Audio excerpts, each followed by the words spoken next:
Ok, donc on va reprendre à peu près on en était resté la dernière fois. Donc c'est le deuxième Mahamar, au milieu du Perek E. Alors on était en train d'examiner ici les problèmes de le phénomène de Hitlapshut. Et on avait donné l'exemple qu'on avait détaillé la dernière fois de la Hitlapshut des Mochin. C'est-à-dire on avait donné l'exemple que les Mochin, c'est-à-dire l'intellect, se revêt dans son cli approprié, c'est-à-dire le moar, c'est-à-dire le cerveau qui est dans la tête. Et là, on avait effectivement un phénomène de Hitlapshut, on va dire, primordial. Et ensuite, on a vu une déclinaison de ce phénomène, puisqu'on avait vu que il y a aussi une Eharat Amochin, il y a aussi donc une influence de l'intellect dans les midot. Et les midot, on les avait divisés en gros en deux parties. Pnimiut Amidot, enfin, disons, on avait exploré plus précisément ce qui se passait avec Chesed, avec l'amida de Chesed, et on avait divisé ça en deux parties. Donc, la Pnimiut de Chesed, qui est Ahava, et Chesed lui-même, on l'avait divisé en trois parties. Une partie de Chabad, une partie Chagat, une partie Nei. Et on avait vu que dans toutes ces zones-là, il y avait donc une Eharat Amochin. Ça veut dire que il y a une Hitlapshut, toujours le même phénomène.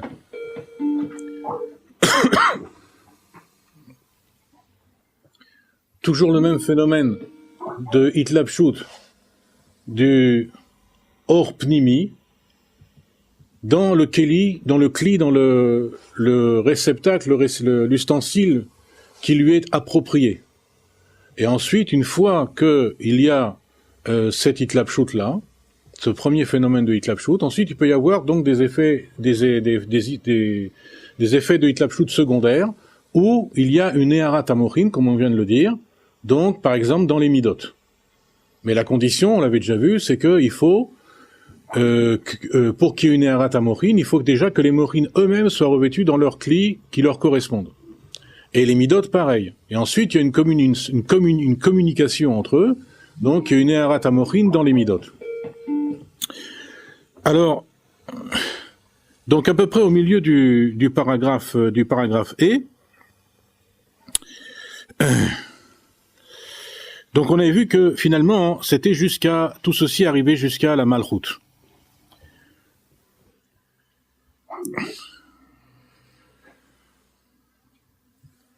Donc tout ceci arrivait jusqu'à la Malchut, c'est-à-dire qu'il y a une Eharat Amochin jusque dans la Malchut.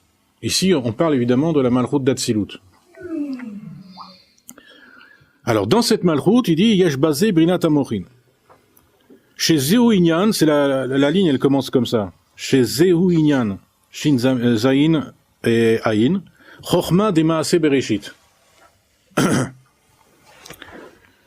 Donc, qu'est-ce que c'est que cette Eharat Amochin? Donc, qu'est-ce que c'est que cette influence des Mochin qui arrive jusque dans la Malchut? Ça s'appelle Chochma de Maaseh Bereshit. Donc, tout ceci, c'est ce qui se passe dans les phénomènes de Hitlapshut. Dans les phénomènes de Hitlapshut, on arrive donc dans le monde d'Atsilut jusqu'à Chochma de Maaseh Bereshit. Qu'est-ce que c'est Chochma de Maaseh Bereshit? C'est par exemple le Koach, la force de pouvoir organiser les lettres de la création. C'est-à-dire, dans Malchut d'Atsilut, donc, il y a cette force qu'on appelle Chochma de Maaseh Bereshit, on appelle aussi ça, d'une manière plus générale, on appelle ça Chochma Tata, la Chochma inférieure de Maaseh Bereshit. Sous-entendu qu'il y a aussi une Chochma Ila. La Chochma Ila, comme c'est compréhensible, la Chochma d'en haut de Maaseh Bereshit, on va dire que c'est la Chochma d'Atsilut elle-même. Et cette Chochma d'Atsilut, c'est pour ça qu'il parle de ça ici, parce que cette Chochma d'Atsilut, en réalité, c'est notre exemple de l'intellect qui se revêt dans les Mochin, dans le cerveau. Et donc la première occurrence où ça apparaît, donc c'est dans la Chochma. C'est-à-dire, et d'une manière générale, on va dire dans l'intellect. Et ensuite, donc, c'est un très bon exemple ici, de Hitlapshut, la Chorma, parce que la Chorma, elle est appelée dans la Kabbalah, dans le Zohar HaKadosh, elle est appelée Nekuda Denaïtz. C'est-à-dire la Nekuda qui va s'enraciner dans ce qui est le plus extrême, c'est-à-dire dans la Chorma Tata, jusque dans la Malchut. Et c'est ce qu'on suit ici, c'est-à-dire que la Chorma, Ilaha de Hatzilut, finalement va se, cheminer jusqu'à arriver dans Malchut, qu'on appelle ici Chorma Tata, ou Chorma, en l'occurrence ici, il appelle ça Chorma des Maaseh Bereshit, parce que justement, c'est là qu'il y a le Koach HaMetzaref. C'est là qu'il y a la force, donc, de pouvoir faire des permutations de lettres et de pouvoir donc créer. Donc, pourquoi il appelle ça Chorma des Maaseh Bereshit? C'est parce qu'en réalité, il oppose ça aussi à Chorma Tatora. C'est-à-dire, il y a Chorma Tatora d'un côté, et Chorma des Maaseh Bereshit de l'autre. Et donc, dans cette Chorma des Maaseh Bereshit, donc c'est quelque chose qui nous intéresse en ce qui concerne le phénomène de Hitlapshut. Chorma Tatora, on va voir que c'est un autre phénomène. On va peut-être y revenir plus tard, ou en parler peut-être, poser peut-être les bases maintenant. Chorma Tatora, essentiellement, tout ce qui est Chorma Tatora, essentiellement, se situe avant le Tzimtzum Harishon, du Ari Akadosh. C'est-à-dire le Tzimtzum du Etzraïm, qu'on appelle en général ici dans la Chassidut Tzimtzum Harishon, bien qu'il y ait des autres Tzimtzumim avant, selon la Kabbalah du Hari, comme on l'a déjà peut-être mentionné. Tout ce qui concerne ce qui se passait, entre guillemets, avant, donc concerne ce qu'on appelle Chorma Tatora. Et Chorma Tatora, donc, ici, comme on est avant le Tzimtzum, dans Chorma Tatora, on n'a pas l'apparition du phénomène de Kli, véritablement, parce que avant le Tzimtzum, pratiquement, par définition, on peut quasiment pas parler de Kelim.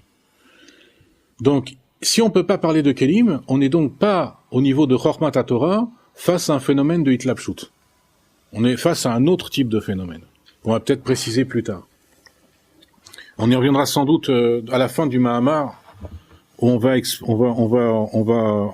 revoir, il va nous parler de ce phénomène-là. Alors, donc,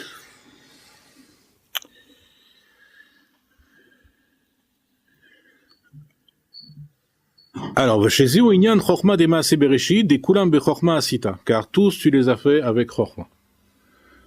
Donc on voit la relation ici entre Chorma, c'est-à-dire Chorma Ilaha, la Chorma du monde d'Atsilut, et Asita, donc Malchut d'Atsilut.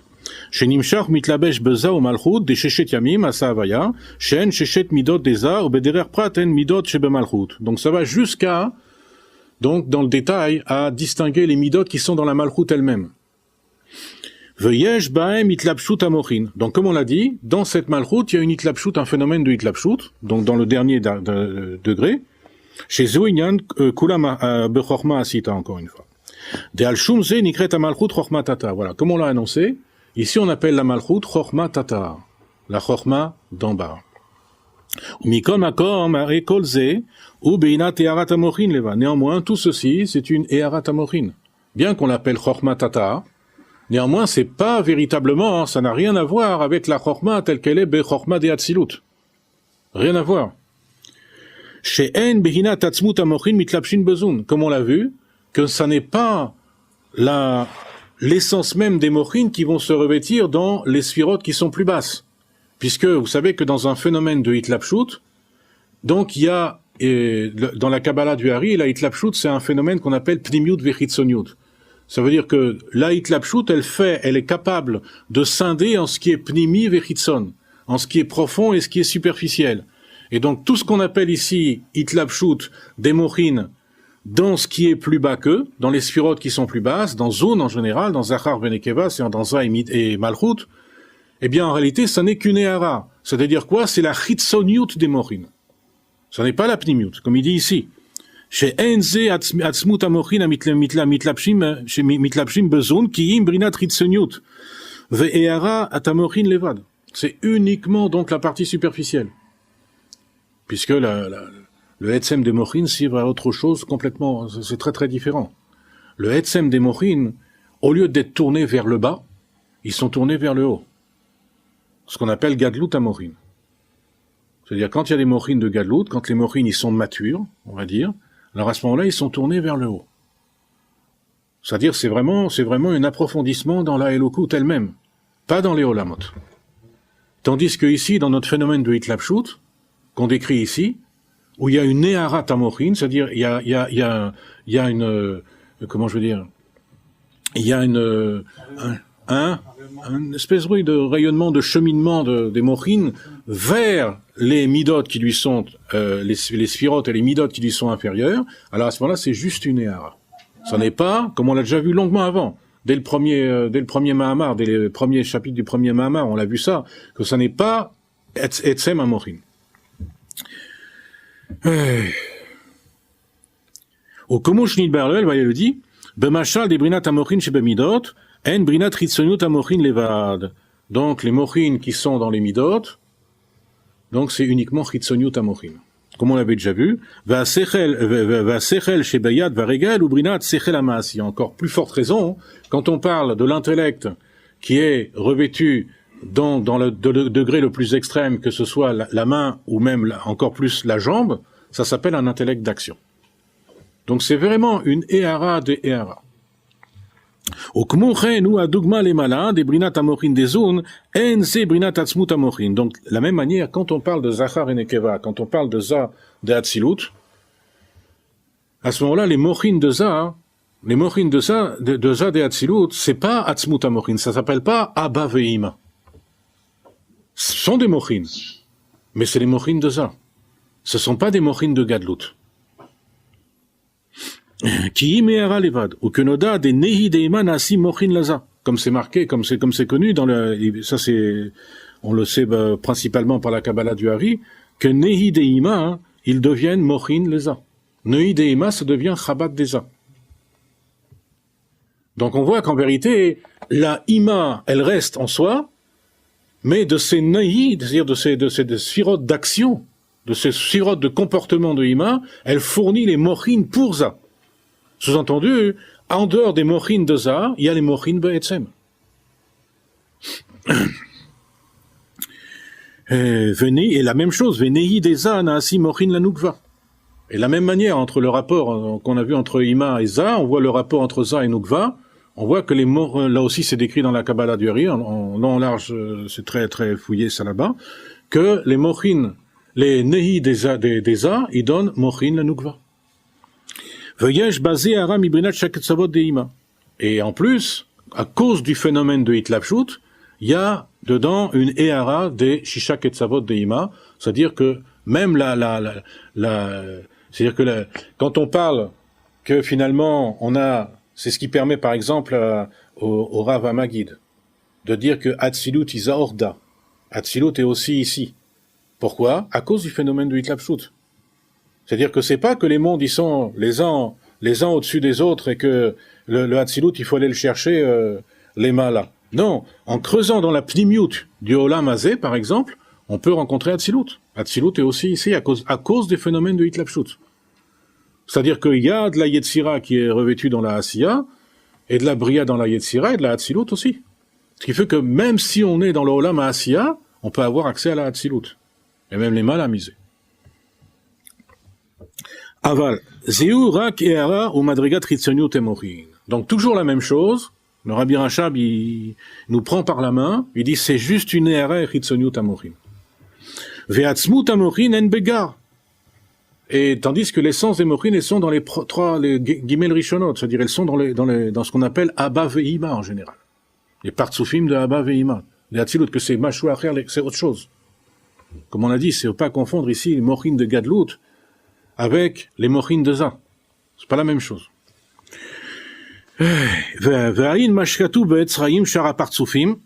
Donc, et là, il nous renvoie justement au Etzraïm dans le Shar à Partsufim, que là-bas, justement, il parle Pourquoi les Partsoufim, justement, c'est là-bas où on développe ce phénomène de Hitlapshut. On voit que tous les Partsoufim, vous savez qu'il y a un développement, dans la Kabbalah du Harizal, un des grands chidushim du Hari Akadosh, c'est justement la notion de Partsouf. Avant, on connaissait la notion de Sphira, la notion de Nekuda, mais la notion de Partsouf, elle a été développée principalement par le Hari Akadosh.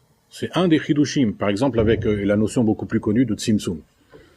Mais la notion de Partsouf, ici, elle est fondamentale, comme la notion aussi de Pnimiut Vechitzoniut. Donc, dans la notion de Partsoufim, le Hari Akadosh, il a vraiment développé cette notion de Hitlapshut. Comme on voit, ceux qui ont vu ça même d'une manière, disons, succincte, on apprend que les Partsoufim, c'est-à-dire tous les Partsoufim d'Atsilut, c'est-à-dire toutes les structures de Tikkun d'Atsilut, les Partsoufim, c'est une structure de Tikkun.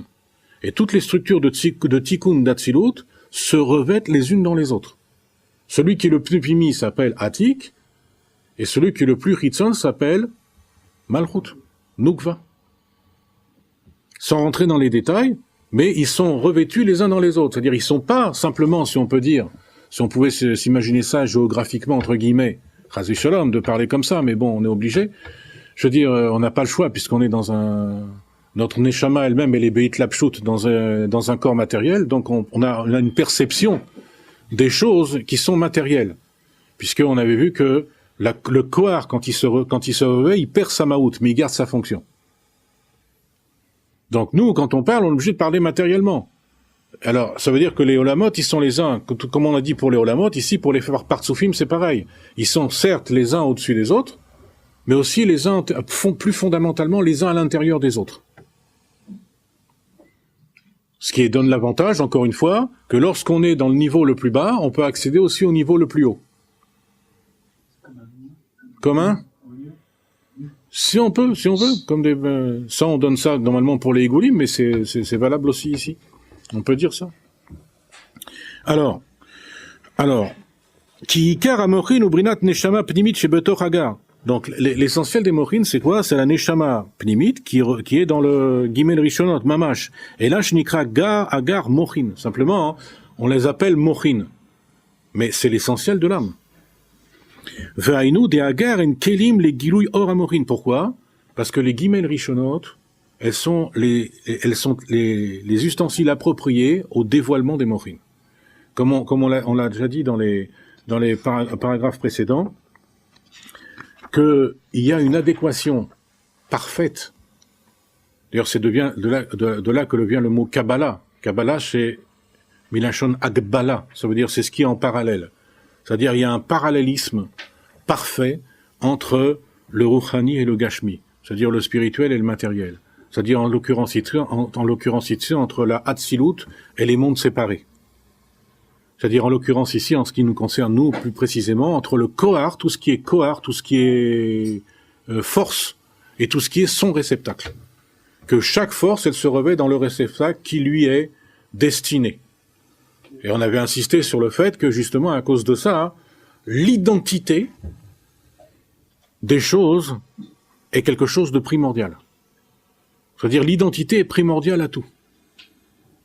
C'est-à-dire, de la même manière qu'Akadosh Baruch Hu, il est Yachid, il est unique, chaque chose, en vérité, elle est aussi unique. Alors,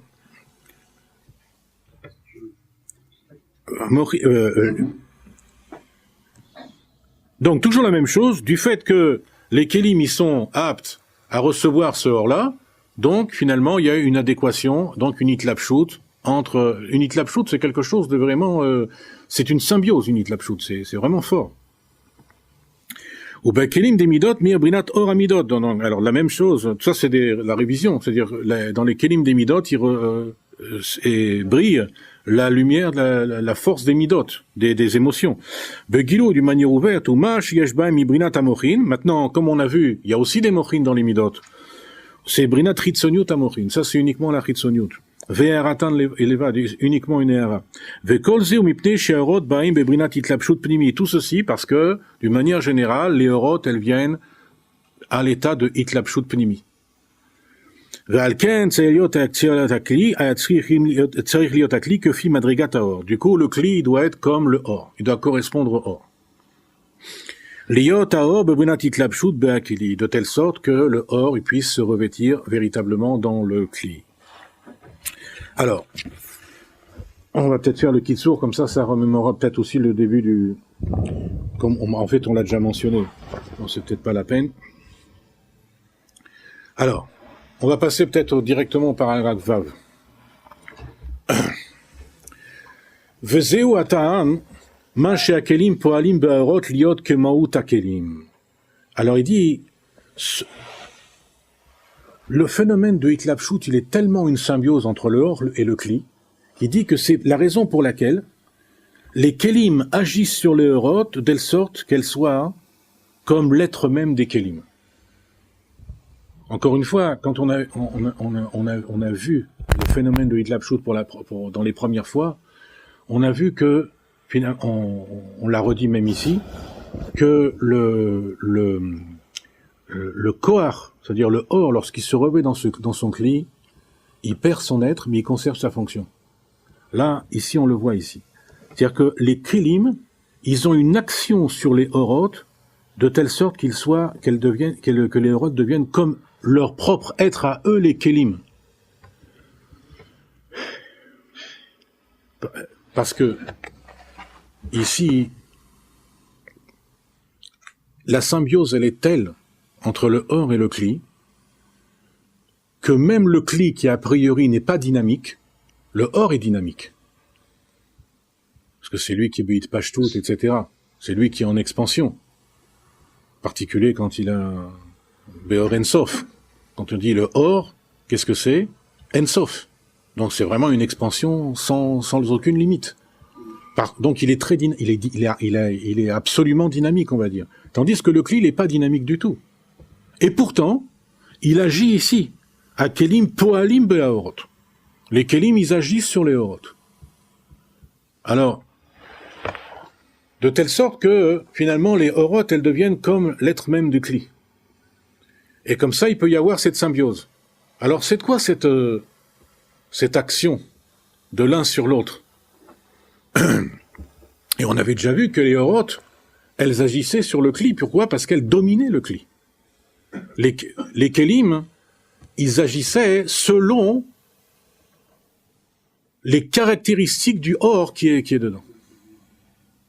C'est-à-dire que si c'est quelque chose d'intellectuel, si c'est le or, il est intellectuel dans son kli approprié, c'est vrai que le or, il va perdre son être. C'est-à-dire, il va plus pouvoir évoluer tel qu'il était avant de venir en Hitlapshut. C'est-à-dire, il va plus pouvoir évoluer dans les Olamot Elyonim et voir directement la Ruchaniut comme il le voyait avant. Mais néanmoins, il va toujours être, disons, obnubilé par la Ruchaniut, par le spirituel, simplement à travers des lubushim, à travers des vêtements matériels, du kli. Donc le or, d'un côté on voit que le or, il agit sur le kli, il le fait fonctionner, il l'élève, si tu veux, il élève le kli en quelque sorte à se préoccuper de la Elokut, mais d'un autre côté, le kli, il agit sur le or en lui ôtant, entre guillemets, en lui ôtant sa Ruchaniut.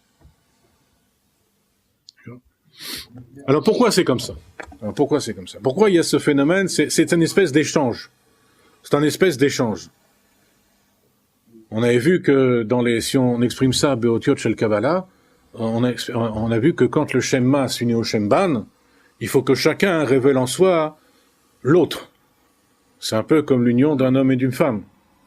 Donc l'homme, il doit révéler chez lui le côté féminin et la femme le côté masculin pour pouvoir s'unir. Sinon, il n'y a pas de communication possible.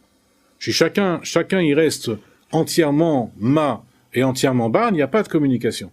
Dans les Kitvei Hari, on met l'accent sur le phénomène que finalement il y a une union entre ma et ban quand ben des ma s'unit avec ma des ban. Et c'est ce qu'on est en train de voir ici d'une manière psychologique. C'est-à-dire que ici, qu'est-ce qui se passe? Le or, quand il arrive dans le kli, qu'est-ce qu'il fait? Il perd son être. C'est-à-dire, il devient que Maout Akli. Ça veut dire qu'il devient que Maout Akli, comme le Maout du Kli. Ça veut dire, il fait apparaître son ban. Le Or qui est Ma, il fait apparaître son propre ban. C'est le lien de la Messira de la semaine dernière? Laissons ça, c'est bien sûr, c'est lié. Bien sûr que c'est lié. Dafka, puisque la Nessira, c'est ce qui, c'est le préambule du Zivug. Bien sûr que c'est lié. Mais pour pas compliquer les choses, on va mettre ça pour l'instant de côté. Et donc, en réalité, donc chacun développe l'autre. Et alors, pourquoi c'est comme ça? Parce qu'en réalité, explique la Chassidoute, le Rabbi Rachab d'ailleurs, enfin c'est là que personnellement je l'ai vu, ça doit exister peut-être ailleurs, que paradoxalement, le bitoul du Kli, il est supérieur à celui du Or. Le Kli qui normalement évoque jusqu'à ce qui est les choses matérielles, la gashmiout, la matérialité. Néanmoins, on nous dit, dans la Chassidoute, que son bitoul, il est supérieur à celui du Or.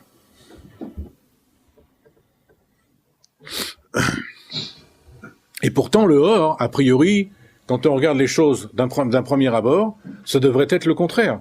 Pourquoi? Parce que le Or, c'est quelque chose de très évanescent. Par exemple, même en physique, les photons, c'est des particules sans masse. Bon, c'est une signification spéciale, mais je veux dire, c'est ces particules spéciales qu'on appelle des bosons, qui ne sont pas des fermions. Toutes les particules de matière sont des fermions. Les particules de lumière, c'est autre chose. Donc là, pareil, a priori, donc, qu'une particule sans masse, ça nous évoque psychologiquement quelque chose de très évanescent. Donc ça nous évoque un bitoul, ça nous évoque quelque chose qui est totalement annulé. Et pourtant, le Rabbi Rachab va nous dire que non, c'est l'inverse. C'est le bitoul du Kli qui, a priori, est supérieur au bitoul du Or. Pourquoi? Parce que le Or, c'est une des premières guématriotes qu'on apprend quand on fait de la Kabbalah. On l'a déjà dit certainement ici, que le Or, peut-être on l'a mentionné tout à l'heure d'ailleurs, le Or, on l'appelle Or Ensof. Et dans la Chasson, on se demande c'est quoi? Est-ce que c'est juste une caractéristique ou s'il est vraiment Ensof lui-même? Et en vérité, au niveau de la Gematria, on voit que lui-même, Or, c'est Gematria Ensof. Infini. Sous-entendu, si le Or reflète l'infini, ou dit en d'autres termes, sans rentrer dans les détails ici, si le Or reflète sa source, le Maor, son origine, c'est-à-dire l'essence des choses, ça veut dire qu'il est comme lui. S'il est Ensof comme lui, il est pareil. Et justement, parce que le Or, il est Ensof, donc il est comme le Maor, eh bien, pour se différencier, il a besoin d'avoir un certain degré de manifestation de soi.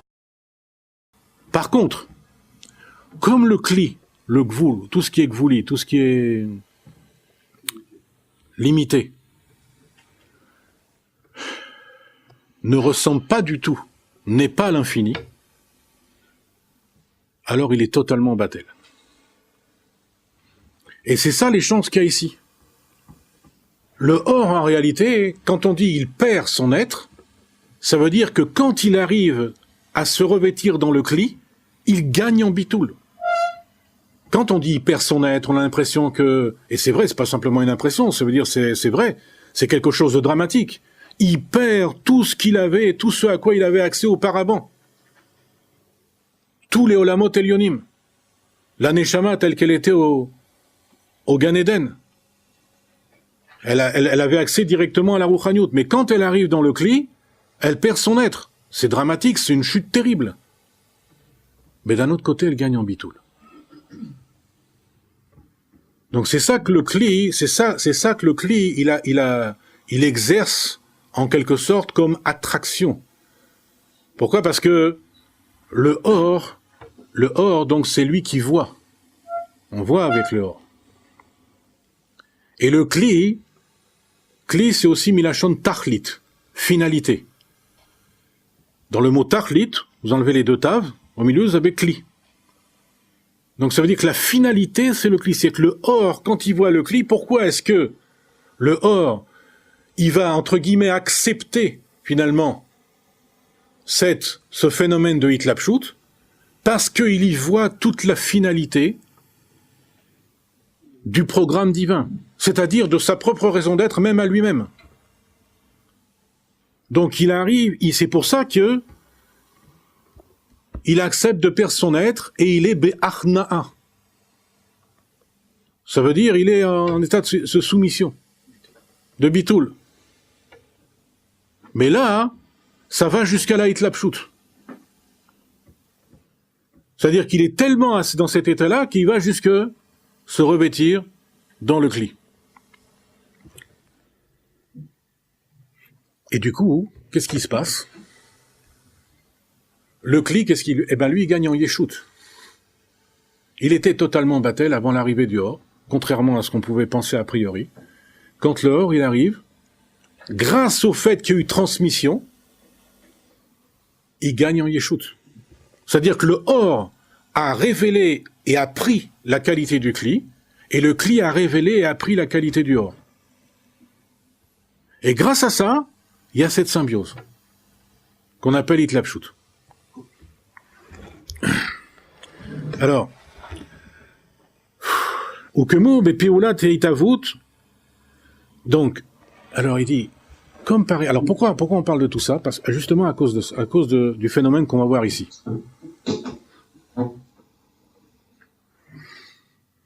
À cause du phénomène de hitavut, de mise à l'existence.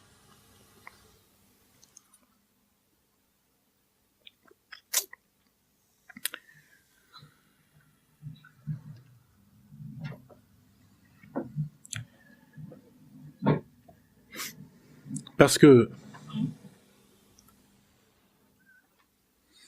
dans le monde d'Atsilut, c'est marqué des Iyu vegermui chad livro baen yesh me'ain. Parce que dans le monde d'Atsilut, c'est marqué que lui c'est Akadosh Baruch Hu. Garmui, ça veut dire ses ossements, ça veut dire ici les kelim, sont unifiés pour créer yesh me'ain dans le monde d'Atsilut. Cette expression-là, elle a trait principalement au monde d'Atsilut. Pourquoi il nous dit ça ici? Parce qu'on va voir jusqu'à quel point c'est utile le phénomène de Hitlapshut.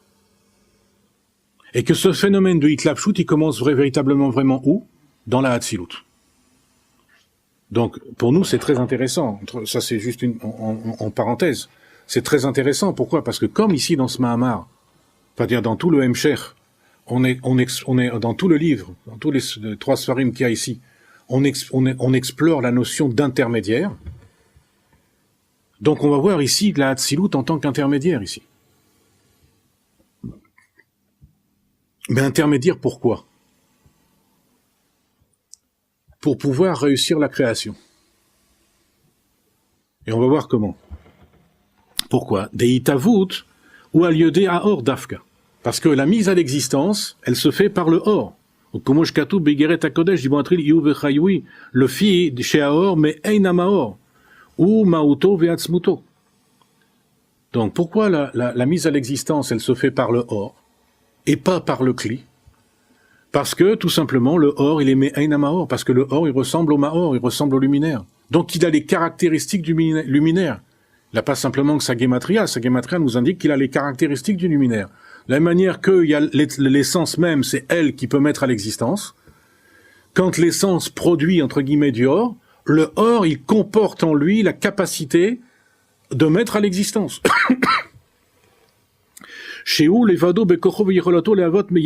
Pourquoi? Parce que c'est l'essence même qui a cette capacité à mettre à l'existence yesh me'ain, pas autre chose. Mais comme le or, il est me'ain amaor, alors lui aussi, il véhicule quelque part, enfin, pas quelque part, il véhicule en vérité complètement cette capacité de mise à l'existence. Des koach haïtavut ou be'atzmut dafka, voilà comme on l'a dit, ou ba al aor. Parce que la potentialité de mettre à l'existence, elle est dans l'essence, et elle se manifeste par le or, qui est Ensof comme son origine. Alors. Ça se voit parce que le or, c'est lui-même une forme de... C'est mais Einama or. C'était aussi une première forme de Metsiout. Oui, parce que bien sûr, ça n'est pas l'essence. Oui, mais est-ce que c'est ça? C'est un phénomène ici de pratiquement de Etzem Beit Pashtut, de cette histoire-là. D'accord? C'est-à-dire que c'est pas la chose même du tout. On peut pas confondre le or et le mahor. Comme on l'a vu ça. On peut pas du tout confondre. Parce que le Etzem, il est l'eau à or, comme on a vu. Il n'est pas une non-lumière. D'accord? Hein? Ouais, c'est comme une dégénérescence, pratiquement. Et donc, mais malgré tout, par le Kohar du Ensof, il véhicule, il emmène avec lui la capacité de la Hitavut. Omnam. Miaor atzmo are yefshar liot metziut yesh. Par contre, du or lui-même, on ne peut pas produire de metziut yesh. Qu'est-ce qui veut dire par metziut yesh? Par réalité de yesh, il veut dire quelque chose de gvouli, de limité. Pourquoi? Parce que quand on met à l'existence comme on est nous-mêmes. Et comme le or, il est Ensof, c'est pour ça que dans la Kabbalah du Hari, avant ce qui est décrit dans le Etzraïm, on nous parle qu'il y a aussi d'autres degrés là-bas. Entre l'essence, pratiquement, et le Tzimtzum Arishon du Etzraïm. On nous parle qu'il y a aussi d'autres degrés. Mais, ce sont des choses qui sont Brunat Ensof, qui sont tout infinies. C'est-à-dire que ce or, il a la force de mettre à l'existence, mais d'une manière blikvul, d'une manière non limitée. Chaque chose, elle est non limitée. Or, nous, on se trouve dans un monde limité, donc comment a été possible, finalement, qu'il y ait ces choses-là, que ça arrive? Alors, c'est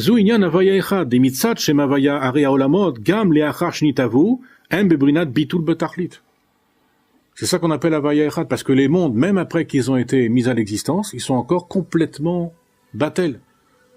Batel dans leur origine, dans le or. Donc ça veut dire qu'on a affaire ici à des êtres existants qui ressemblent, de la même manière que le or, il est Me'en Amaor, tout ce qui vient du or, Behitavut, en tant que mise à l'existence, ressemble aussi à la Ensofiut, à l'infinité du or. Alors, donc c'est ça, on va essayer de tracer le chemin un peu. Donc c'est ça qui est qui est fondamental ici, dans le monde d'Atsilut. Parce que dans le monde d'Atsilut, il y a, pour la première fois, une hitlapshut entre les orot et les kelim.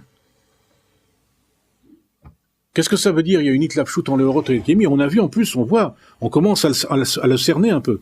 C'est-à-dire que cette hitlapshut-là, elle est en vérité une symbiose, presque un amalgame entre l'un et l'autre, les orot et les kelim. Qu'est-ce qui se passe? Pourquoi ça? Eh bien justement pour transmettre la force de mise à l'existence également aux kelim. C'est-à-dire au départ, la force de mise à l'existence, elle est dans l'essence. Transmise au or, qui la transmet dans les kelim. C'est pour ça que dans un monde de kelim comme le nôtre, d'accord, on a aussi la force de mettre à l'existence. Ça vient du monde d'Atsilut. Il y a tout un pérec dans Geret HaKodesh où il le dit, Geret HaKodesh, qu'il décrit là-bas donc ce passage de pouvoir. C'est-à-dire que la raison d'être, si on peut dire, enfin, de ce point de vue-là, la raison d'être du monde d'Atsilut, c'est finalement de transmettre au Kélim le pouvoir de créer. Ça, c'est la raison d'être d'Atsilut de notre point de vue à nous. והיינו דמשם הוויה עצמו אי אפשר להיות מציאות היש, ועל כן גם לאחר שניתבו הרי הם בטלים כמו קודם שניתבו, on l'a dit. רק משם אלוקים דשמש ומגן הוויה אלוקים שמעלי ומסיר על שם הוויה יכול להיות התהוות היש. C'est uniquement par le Shem Elohim qui va donc exercer donc un voilement, il va donc quelque chose prendre le pas sur le Shem Havaya, et ici donc on a vraiment notre phénomène de hitlapshut entre Havaya et Elohim. Havaya il est mitlabesh ici dans Elohim, et donc ça va permettre de donner la mise à l'existence au Yesh. On met voir Besefer Shemini Chelik Bet sur Perek Damel chez Zéou ou Beinat Akelim chez Mastirim à la or. Et donc ça, ce sont les kelim qui voient le or. Donc ça, c'est comme un phénomène. Ce phénomène-là, c'est aussi comme un phénomène poussé à l'extrême. C'est comme un phénomène de galout, c'est-à-dire que le voilement ici, il n'est pas mitzad adavar atzmo. C'est-à-dire, le voilement ici, il est très fort parce que il est pas uniquement à cause du or. C'est-à-dire, le or lui-même, on a dit tout à l'heure qu'il était be'achna, c'est-à-dire que il était be'achna, c'est-à-dire il se soumettait à la finalité du cli. Mais le cli lui-même, il a sa propre façon d'être mastir le or, de cacher le or. Et dans ces phénomènes dans ces phénomènes de hitlapshut, on peut arriver jusqu'à un système de galout. C'est-à-dire quand il y a le ester, c'est-à-dire le voilement, il est trop puissant. À ce moment-là, le or, il fonctionne même plus. Non seulement il a perdu son être, mais il arrive même plus à fonctionner en tant que tel. C'est-à-dire que si c'est le or à chorma, la chorma, elle fonctionne même plus en tant que chorma. C'est le cas dans nos... Bon. Pour ça que c'est ici un hôpital, c'est-à-dire, on a dit tout à l'heure c'est un hôpital, c'est-à-dire que avec tous les fils qu'il y a. Mais c'est Tsinorot. Hein? Bête et foi. Oui. Alors, donc, Ari chez Eurot Poalim que Fiophon Kelim. Donc on voit que les Eurot, elles arrivent donc à agir selon ce que sont les Kelim. C'est-à-dire par le phénomène de hitlapshut. Vezéou le fiche Eurot en berinat fissa ve hitlapshut mamash beakelim. Et tout ça parce que les Eurot, elles sont véritablement aspirées, saisies, et sont revêtues dans les kelim. Alken akelim poalim baor liot peula taor que fiophon akli dafka. Et donc les kelim, elles agissent sur le or, comme on l'a dit, ça paraît pour que finalement l'action du or soit selon le niveau du cli. C'est-à-dire que le or lui-même, en réalité, quand il arrive en hitlapshut, il découvre un univers nouveau. Il n'avait aucune notion de cet univers-là. Tout or qu'il est, il n'avait aucune notion de cet univers. C'est un monde nouveau.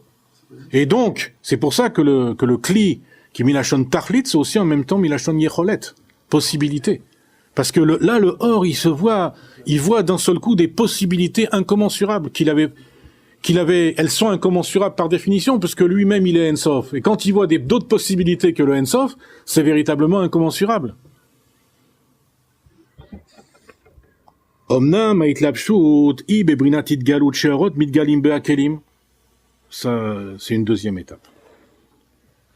Cependant, la hitlapshut, donc il y a un premier phénomène de hitlapshut. Donc le phénomène de hitlapshut, on a vu que c'était essentiellement lié ici avec le fait de, par exemple, quand on va s'adapter à un environnement. On a un message à transmettre, mais on sait que si on le transmet tel quel, sans préparation, sans rien, l'environnement, il va soit le repousser, soit se briser. Ou même nous briser nous-mêmes, etc.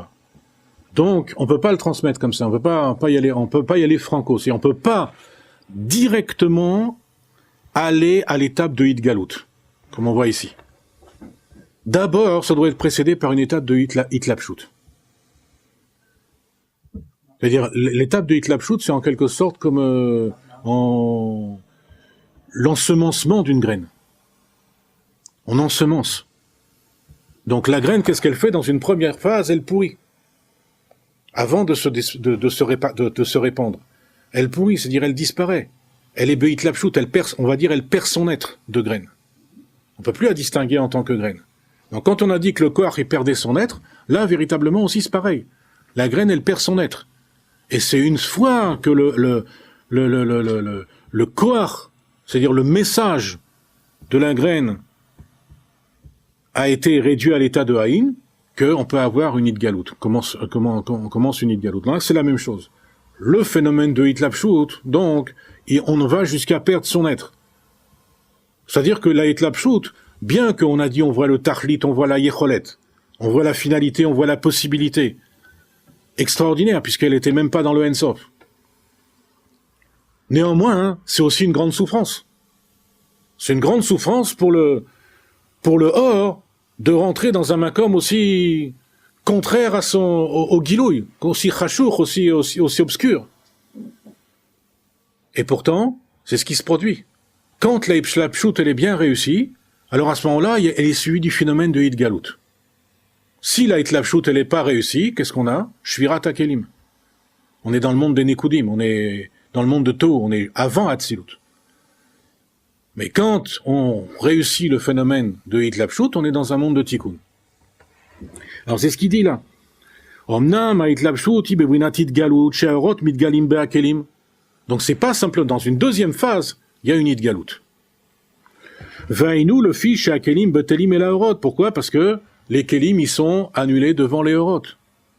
Puisqu'on a dit que les orot, une fois que la Hitlapshut a lieu, elles perdent leur être, mais elles perdent pas leur koach hanagas, elles perdent pas leur façon, leur capacité à diriger le kli.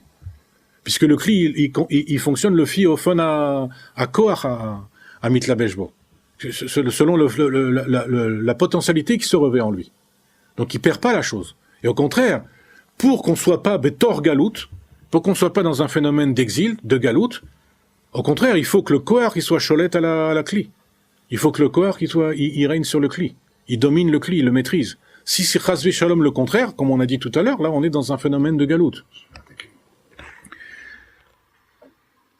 On n'est pas dans un phénomène de galout.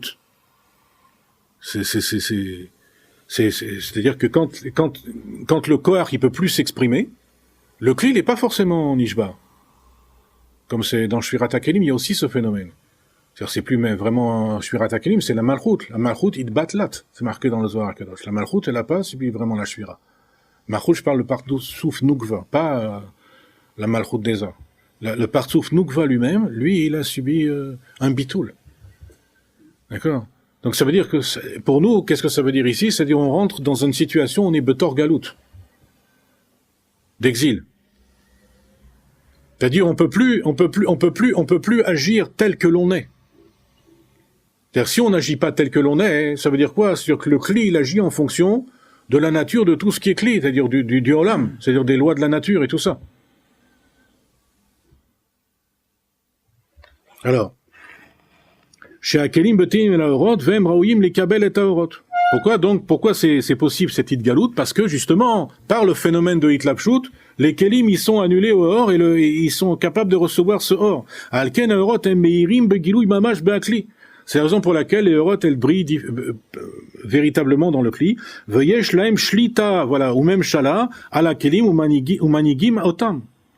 Et donc elles règnent, et elles dirigent les kelim et les contrôlent. Et donc c'est ce qu'on appelle l'action du dévoilement, c'est-à-dire que le or, il agit pour qu'il y ait un gilouï même dans les mondes de Bia.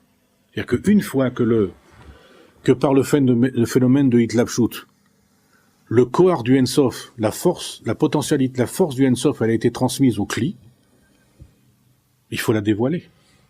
Il faut qu'il y ait Olada, il faut qu'il y ait une naissance. Il faut qu'il y ait une production. C'est ce qu'on appelle Hitgalout. Donc c'est pour ça que les Orot, elles agissent pour qu'il y ait aussi un Gilouï, même dans les mondes de Bia. Bria Yetzira Asiya, c'est-à-dire les Olamot Anifradim, c'est les mondes séparés. Les mondes séparés, on les appelle comme ça parce que, une des raisons, c'est parce que c'est à partir de là qu'apparaît le phénomène de conscience de soi. Dans la Hatzilut, on n'a pas conscience de soi. Hatzilut, on a conscience de la Elokut, pas de soi-même. Mais dans les mondes de Bia, on a conscience de soi, pas de la Elokut. Même si les mondes sont spirituels, néanmoins, c'est à partir de là que se manifestent les prémices de l'ego. Donc ça veut dire qu'une fois que le Koach HaEnsof il est transmis, il faut le révéler. Il faut pas le laisser, chas v'shalom, dériver dans une situation d'exil. C'est comme si quelqu'un ensemence et puis il arrose pas. Il n'y a pas de dévoilement. Il a fait tout un travail extraordinaire, indispensable, mais ça peut pas être suivi d'effet. Il faut aussi qu'il y ait une phase de Hitgalut. Veu mashkatu ve'achokma taoz lachacham yoter mi'asara shlitim sheba'asher ba'ir. Donc c'est quoi? Qu'est-ce que c'est que les asara shlitim asher ba'ir ici? Ce sont les sphirotes des biyas. C'est-à-dire que les sphirotes des biyas, hein, elles ont eu la hitlapshut, elles ont eu la transmission du koach ha-ensof. Mais la chorma, ici, elle va se révéler quand même en eux. Et la chorma ici, c'est quoi? C'est Reshit Hagilouy. Vous savez que la différence dans les sphirotes, entre, pourquoi on parle de la chorma spécialement ici encore? Parce que la différence entre Chorma et Bina, une des différences, c'est que Chorma c'est Reshit Hagilouy, tandis que Bina c'est Reshit HaMetziut. Donc ça veut dire que ici, la capacité à produire du Gilouy va être produite justement par la Chorma. C'est-à-dire que il y a une hitlapshut, où il y a une espèce de néantisation, mais après c'est suivi d'une révélation. Donc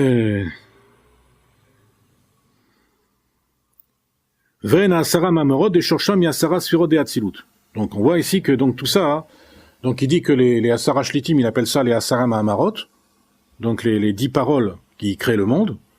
Donc qui créent le monde, c'est Bereshit, Bara c'est Bria, donc c'est à partir de Bria. Donc tout ça, mais ça vient des 10 Sphirot d'Atsilut. Et à cause du phénomène de Hitlapshut dû à la Atsilut, eh bien quand bien même on ait créé des mondes a priori séparés, néanmoins, ils véhiculent en eux-mêmes la potentialité, donc, de révéler le Ensof.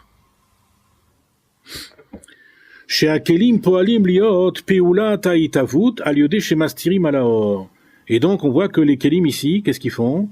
Ils agissent pour qu'il y ait la mise à l'existence par le fait qu'ils voilent le Or. Donc, mise à l'existence de quoi? De choses séparées, de Metziut Yesh, etc., comme on a dit tout à l'heure. C'est-à-dire que pratiquement ici, on passe du Bli Gvul au Gvul. Même mieux encore. On passe de la Hardout au Ribouille. Parce qu'avant, on a vu qu'il y a des Metziut, il y a des réalités dans le Ensof. Le Ensof, par sa nature, il produit, il est méhavé. Il porte à l'existence. Mais on a dit tout est pour Brinat Ensof. C'est-à-dire c'est Batel les Gamré complètement. C'est comme si dans l'infini, on voulait essayer de distinguer 10 milliards. C'est zéro, c'est FS. C'est vraiment FS, c'est vraiment zéro. C'est-à-dire ça n'atteint pas le degré de Metziut, ça n'atteint pas le degré de réalité à part soi. Mais ça ne veut pas dire qu'il n'y a pas. Dans l'infini, forcément qu'il y a des milliards. Mais ces milliards, ils sont FS. Comme par exemple,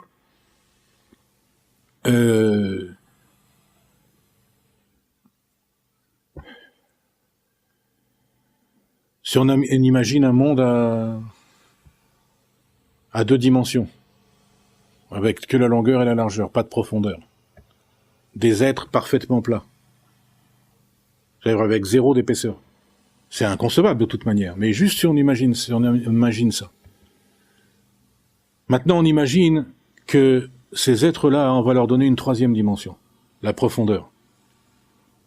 Ben, l'être à 2 dimensions, il a disparu. Il est FS. Il n'existe plus. Qu'est-ce qui est réel? Qu'est-ce qui est manifeste? Ce sont les 3 dimensions, ensemble. Tout le reste, ça n'existe pas. On peut pas trouver dans notre monde quelque chose qui est 2 dimensions, c'est impossible. Qui n'ait pas d'épaisseur du tout, birlal, c'est impossible. Donc ça veut dire que c'est là, on peut pas dire que c'est pas là, c'est inclus. Mais c'est FS. C'est pas que c'est pas là. C'est pas qu'il y a rien. Il y a la chose, mais elle est FS. ומכל מקום החוכמה תעוז לחכם להיות גילוי אור בביאה ולהיות בהן ברינת הביטול. Donc néanmoins, donc la chorma elle va transparaître, c'est-à-dire il va y avoir le phénomène de Hitlapshut va être suivi du phénomène de Hitgalut, de dévoilement. C'est pour ça que d'abord dans les étapes du Mashiach, donc il y a aussi ces deux étapes-là. Il y a le phénomène de Biyat HaMashiach, la venue de Mashiach. La venue de Mashiach, c'est un phénomène de Hitlapshut. Et ensuite, il y a Hitgalut HaMashiach. Donc, ça veut dire qu'il y a d'abord un phénomène de Hitlapshut, ensuite un phénomène de Hitgalut, pareil ici. Dans le monde, dans toute la réalité. D'abord, c'est tout le phénomène de Hitlapshut de Mashiach, c'est un Hitlapshut dans toute la réalité. Le Mashiach, il est klali, forcément. C'est une neshama klalite. Donc, ça veut dire que c'est lui qui contrôle la réalité. Mais pour contrôler la réalité, pour mettre en évidence, disons, pour faire accepter, pas simplement pour faire accepter, pour faire que la réalité se rende compte qu'elle est en réalité contrôlée par le Mashiach, il faut qu'il soit d'abord Behitlapshut. Sinon, il ne peut pas y avoir Hitgalut.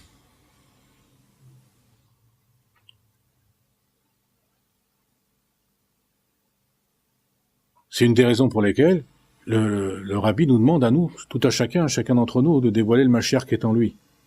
Pour que le Mashiach HaKlali se révèle. C'est dans une des premières sirotes du Rabbi. Parce que le phénomène de Hitlapshut et de Hitgalut ne se réalise que quand celui qui est Tarton, il devient conscient.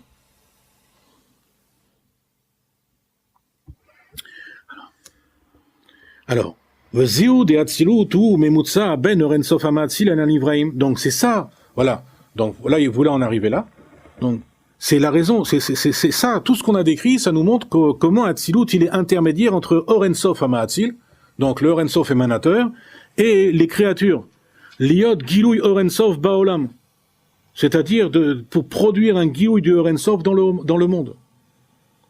Vous avez entendu, sans la Hatzilut, Chazé Shalom, c'est-à-dire sans le phénomène de Hitlapshut, il ne pourrait pas y avoir de phénomène de Hitgalut dans les mondes inférieurs. Peut pas, c'est pas possible. Toute la Hatzilut ici, dans cette perspective, elle a été créée pour être un intermédiaire. Dans ce sens-là, Hitlapshut, dans la Hatzilut, Hitgalut Babia. Alors. Hein? Non, là, il y a plusieurs niveaux dans Hatzilut, bien sûr. Il y a un niveau de Hitlapshut, mais ce niveau de Hitlapshut, comme les kelim dans Hatzilut sont des kelim araouyim, qui sont parfaitement compatibles. Parce que la Hatzilut, elle est faite après un bérour. Elle est construite comme ça. Dans les Kitvé Arizal, c'est expliqué comme ça. C'est-à-dire que la Hatzilut, elle est construite après ce qui s'est passé dans Shvirat HaKelim. Donc c'est construit après un bérour. Qu'est-ce que ça veut dire, c'est construit après un bérour? C'est-à-dire qu'on a rendu les kelim aptes.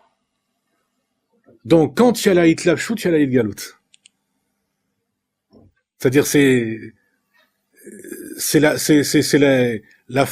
comme si la femme elle tombe enceinte et elle donne naissance le jour même. Il n'y a pas de shehiya, il y a pas d'attente. D'accord? Parce que là-bas, en principe, tout est mouvoura. D'accord? Tout est clair. Tout est raffiné. Hein? C'est aussi pour ça qu'il n'y a pas de conscience de soi. Alors, donc, וזהו שהדי אצילות הוא ממוצע בין אור אינסוף המאציל לנבראים להיות גילוי אור אינסוף בעולם, voilà. וזהו, שזהו תכלית הכוונה בהתהוות האצילות, ça la finalité dans la mise à l'existence d'Atsilut. בירדי שיהיה גילוי אלוקות בעולמות, pour qu'il y ait un dévoilement de l'élokut dans les olamot. Ici, olamot, ça veut dire bia. Bria yetzira asiya. Dès que Shem, she'emtsaït האצילות, il y a התהוות המציאות de bia. Que de la même manière que l'intermédiarité, si on peut dire, de la Hatzilut, c'est pour produire, mettre à l'existence la réalité des mondes de Bia, que Mochen Tachlit Akavana Apnimit de Hatzilut, Liot Aliodeze Gilou Yelokut Babia. Mais on ne s'en tient pas là. Il faut aussi qu'il y ait un dévoilement de l'Elokut dans les mondes de Bia. Donc, par le phénomène de Hitlapshut, il y a possibilité d'être méhavé, de mettre à l'existence, mais on ne s'arrête pas là. il faut aussi être mégalé. D'accord? Il faut aussi qu'il y ait un phénomène de Hitgalout, de dévoilement. Deloulé Hatzilut, lo ainu yodim klal inyana Or Ein Sof. Parce que sans la Hatzilut, on n'aurait aucune conscience du Or Ein Sof. Nous, dans les mondes séparés, à plus forte raison dans notre monde à nous, mais même dans les mondes, même dans Bria, on n'aurait pas conscience du Or Ein Sof. Velo haya yediat ve'asagat elokut banivraim. Velo haya hitgalut kochot elokim klal. Il n'y aurait pas la possibilité de connaître et de percevoir la elokut dans les créatures, et il n'y aurait pas de dévoilement de hitgalut, de dévoilement des forces divines du tout. Alors ici, il mentionne trois choses. Il dit, c'est-à-dire sans la Hatzilut, on ne pourrait pas avoir connaissance du Or Ein Sof, de ce que c'est que Or Ein Sof Birklal. C'est-à-dire de tout ce qui est Blikvul. Ce serait impossible. Velo haya yediat vatsagat elokut banivraim. Et les nivraim, les créatures, elles percevraient pas la elokut. Ça veut dire quoi? Elles percevraient pas la elokut? Elles pourraient pas atteindre un niveau de Da'at Elyon. C'est-à-dire, elles pourraient pas atteindre un niveau où elles sont chad, elles sont une seule chose avec Akadosh Baruch Hu, avec Dieu. Velo haya hitgalut kochot elokim klal. Et ils ne pourraient pas non plus se révéler les forces divines. Se révéler les forces divines où? Dans les mondes séparés. Donc ici, on a nos trois niveaux. Les trois niveaux qu'on a présentés au début du Mahamar, avec Dmut HaGouf et Gouf, etc. On a dit que le Gouf c'était Hatzilut, Dmut HaGouf ça pouvait être Or Ein Sof, le Hamahatzil, tout ce qui est les Malam Hatzilut, et aussi ça pourrait être les mondes, les mondes séparés. Ici on le retrouve. Parce que c'est ça véritablement la notion d'intermédiaire. L'intermédiaire, il sert pratiquement à réaliser ces trois choses-là. C'est pour ça. Et ces trois choses-là, c'est quoi? Lo ainu yodim klal inyan Or Ein Sof. C'est quoi le cli du Or Ein Sof dans la Chassidut? Chochma. Le Rabbi Rachab, il dit dans ce Mahamar-là, plus loin, il dit que le cli du Ein Sof, c'est la Chochma. Dans le Or Pnimi. Velo haya yediat ve'asagat elokut banivraim. Il n'y aurait pas de connaissance de Asaga. Asaga, c'est Bina. Dans les Nivraim, dans les créatures. Donc c'est Chochma et Bina. Velo haya hitgalut kochot elokim klal. Il n'y aurait pas de dévoilement des kochot elokim, des forces divines.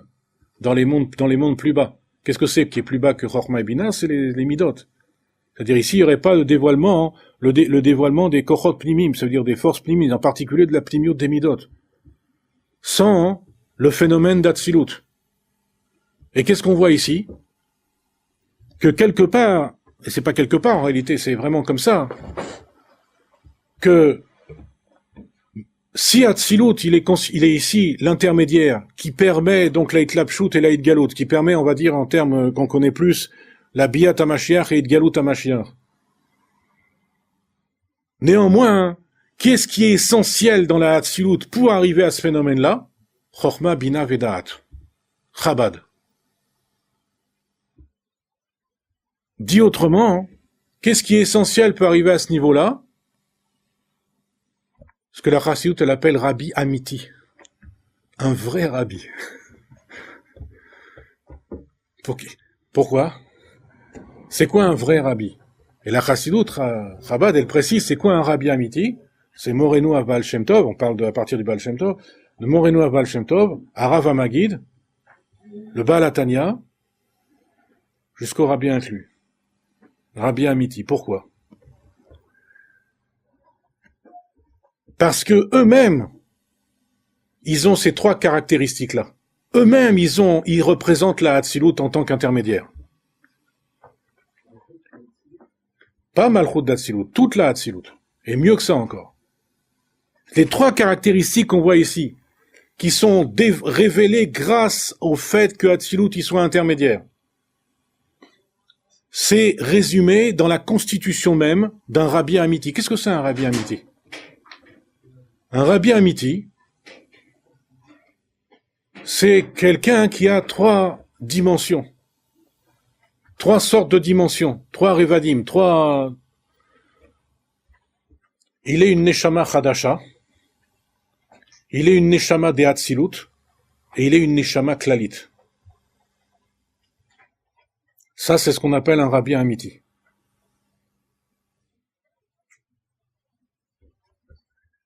Et nous, notre rôle, c'est de s'unifier avec ce rabbi amiti. Si véritablement on veut être Yodéa Elokut, on veut connaître la Elokut, l'Orensof, pardon, être Masig Elokut, percevoir la Elokut, Bina, et révéler les Kochot Elokim, et révéler les forces divines dans notre réalité, à ce moment-là, on est obligé de s'attacher au Rabbi. Pourquoi? Parce que la Hatzilut ici, c'est quoi? C'est un intermédiaire. Mais c'est un intermédiaire qui est au niveau de Olam. On a vu tout à l'heure que la Malchut de Hatzilut, on appelle ça Chochmat Atao, Chochmat de Maaseh Bereshit. Mais on a dit qu'il y a aussi Chochmat Torah.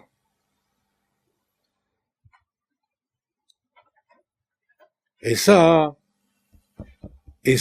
pour arriver à et Chochmat Torah, on avait dit que c'était Lifnei Hatzimtzum. Et pour arriver à ça, on est obligé de s'attacher, donc, à l'intermédiaire qui est constitué par le Rabbi. Mais le Rabbi, dans une sikha, il dit que le Rabbi, c'est pas un intermédiaire. Et pourquoi?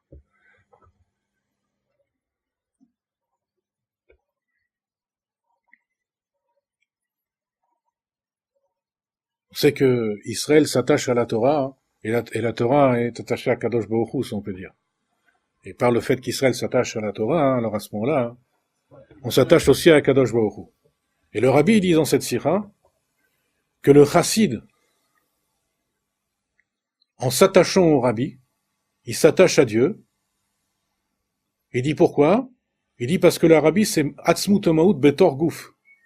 Et il dit après, j'ai pas vu ça écrit explicitement dans la chassidoute, mais c'est un ergesh, c'est un sentiment que j'ai. Et celui qui veut aller, qui veut le ressentir, qu'il le ressente, et celui qui veut pas, je veux pas discuter avec lui. Qu'il lui advienne que pourra. Yélo à Cherlo, il dit.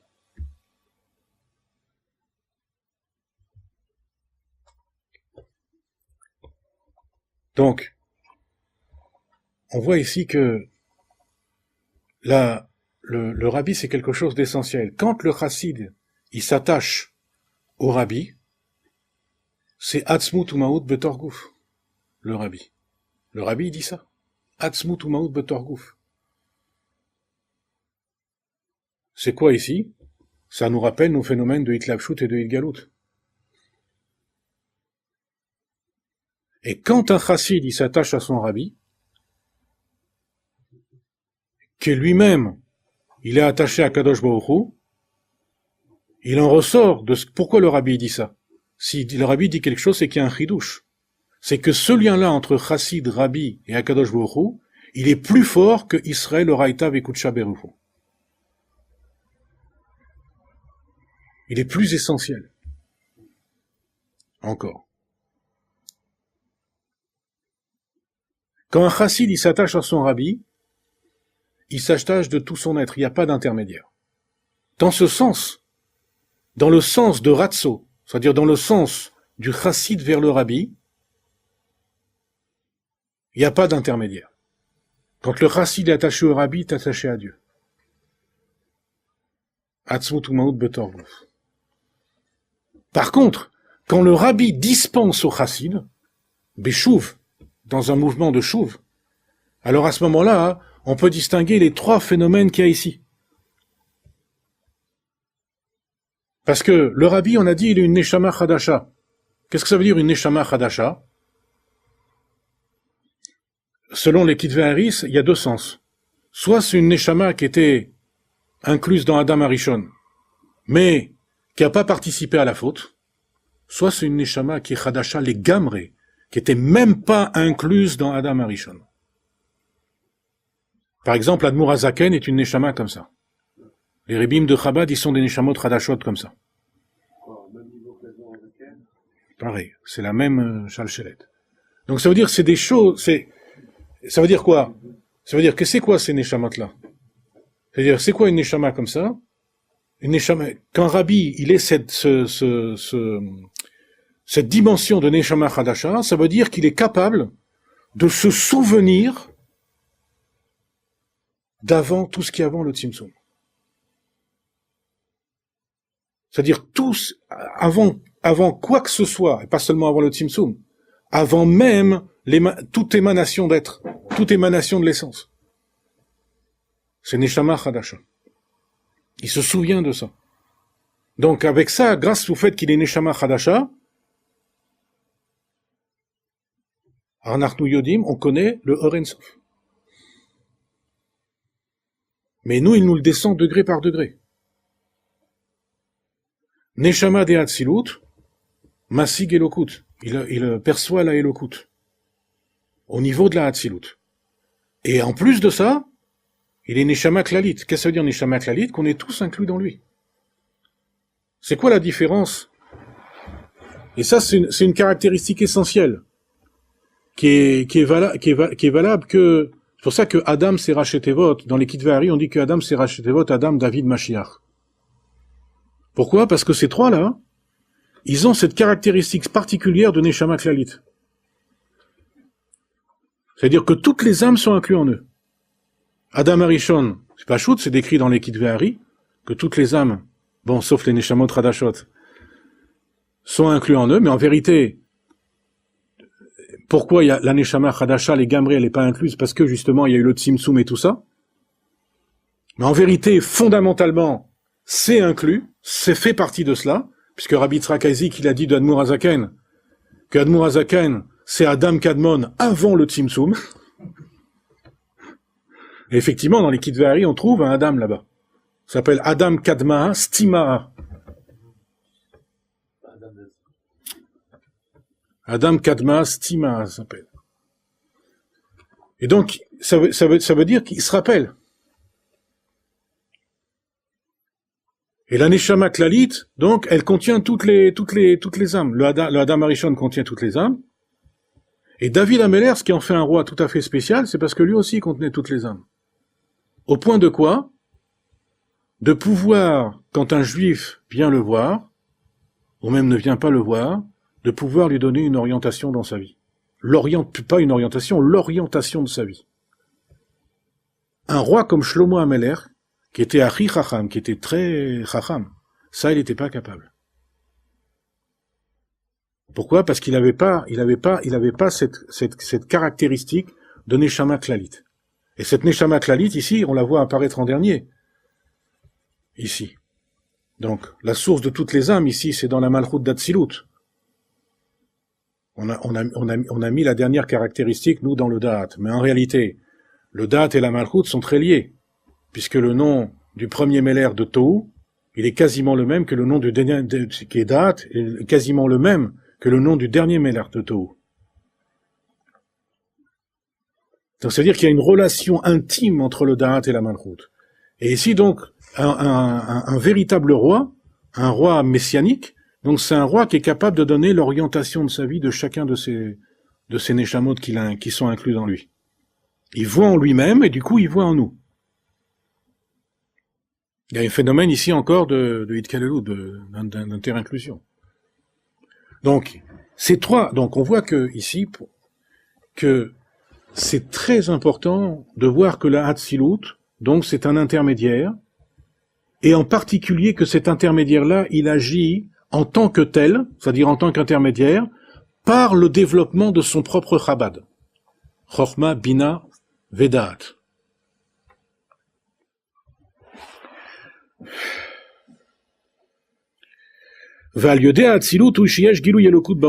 Et donc par la Hatzilut, donc il y a Gilui Elokut Baolam. Veshoresh Amshacha mibrinat Chochma, voilà. Et l'origine de cette Amshacha, elle vient de la Chochma. Puisqu'on a dit que la Chochma, c'est le cli du Or Ein Sof. Vezeu she'achochma yireshit ha'ishtalshelut. Pour ça que la Chochma, c'est le début de la Ishtalshelut. Aïnou she'achochma brinat kli le'agilui de Or Ein Sof. Il le dit ici. Je crois que c'était plus loin, il le dit ici. Le'ahir bebrinat pnimiut. וזה שכתוב היה כנני ראשית דרכו, דראשית גילוי הקו ובחוכמה. Ça aussi, c'est la même chose. Le kav, c'est Orensov, c'est un concentré de Orensov. Puisque le kav, c'est un tzimtzum bebrinat rikuz. Le kav, concentration. Parce que le tzimtzum arishon, qu'on parle dans le Etzreim en général, souvent, on a en tête la première phase. La première phase, c'est un tzimtzum bebrinat siluk. D'accord? Où le or est évacué. On parle en termes très grossiers. Mais la hamshachat kav, quand le kav, il arrive, à ce moment-là, le tzimtzum agit aussi. Mais bebrinat rikuz, en concentrant le or. Comme un rayon laser. D'accord? Comme un or très concentré. D'accord? Ça s'appelle tzimtzum bebrinat rikuz. Et ça, donc, c'est la chorma. Alors, quand c'est bebrinat rikuz ici, ça veut dire c'est bebrinat pnimi.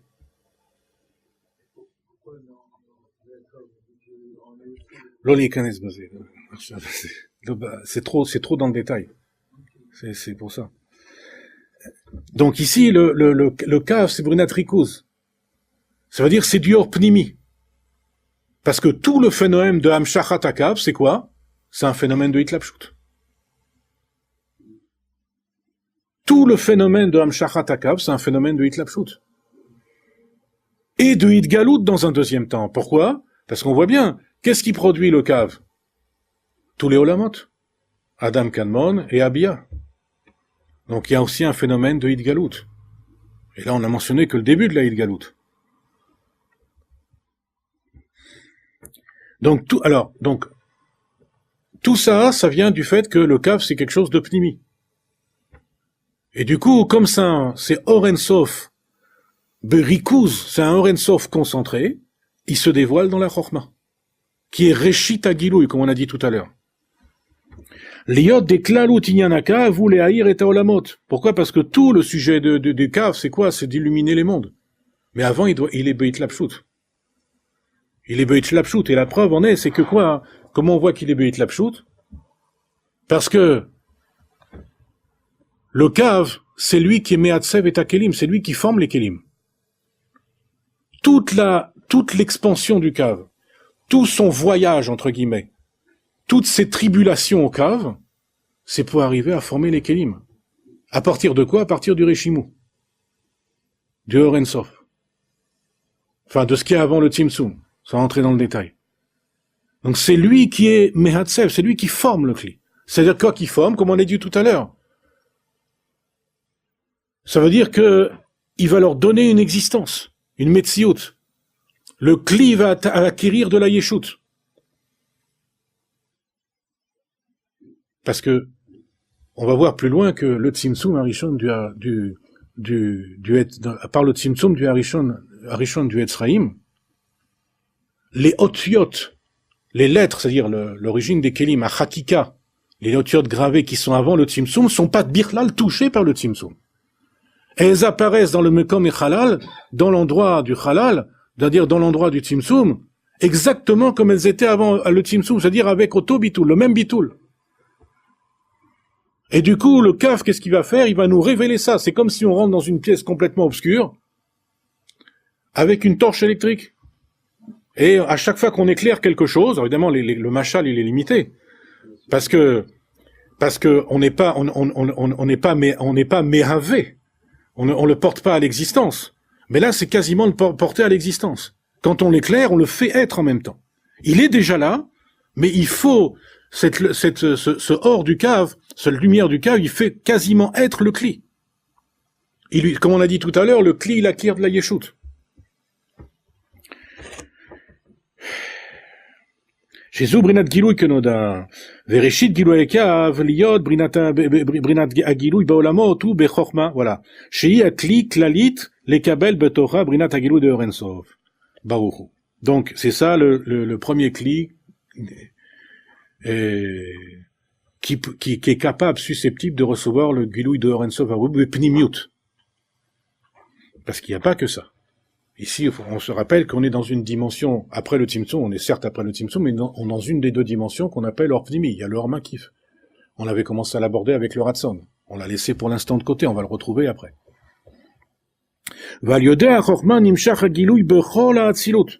Et donc, par la Chorma, comme on a vu, le Gilouy va être envoyé dans toute la Hatzilut. Pour ça qu'il a pris cet exemple-là, des mochines, qui sont revêtus dans le cerveau, dans le cerveau, et qu'à partir de ces mochines, il y a une éhara, le sort des mochines, il y a une éhara, qui va se répandre dans toutes les autres sphirotes. Là, le Rishit Agiloui dans Chorma, il va se répandre dans toute la Hatzilut. Et qu'est-ce qu'il nous a pris comme sphira? Il nous a pris Chesed. Et sa pnimiut, c'est-à-dire Ahava. Il a parlé des mochines, et il a expliqué que finalement, et il a pris cet exemple-là, il a expliqué que finalement, il y a une Ehara des mochines, à partir déjà d'une Itlapshut première, du Koach à Sechel, dans le Sechel lui-même, qui va se révéler dans les autres, dans les sphirotes les plus basses. Pourquoi? Parce que la Hatzilut elle-même, comme on a dit, sa nature même, c'est d'être Emtsaït, c'est-à-dire d'un intermédiaire. Mais que cet intermédiaire, il est beaucoup plus palpable encore dans son Chabad. On a vu les trois phénomènes qu'on connaît au Rensof, qu'on perçoit la Elokut et qu'on dévoile des Kochot. C'est son Chabad. Parce que une Mida, un Chesed par exemple, sans Ahava, Chas Veshalom, c'est un Chesed de Klippa. C'est-à-dire c'est quelque chose de mort, c'est Chesed de Ishmaël. Il y a du Chesed. Il y a quelqu'un qui donne, quelqu'un qui bénéficie, et celui qui bénéficie, bénéficie. Mais quelle honte, quelle angoisse, s'il n'y a pas de Ahava. C'est terrible, en réalité. Le mal, il peut être terrible. Donc, qu'est-ce qui réveille Pnimiut Amidot? Le Da'at.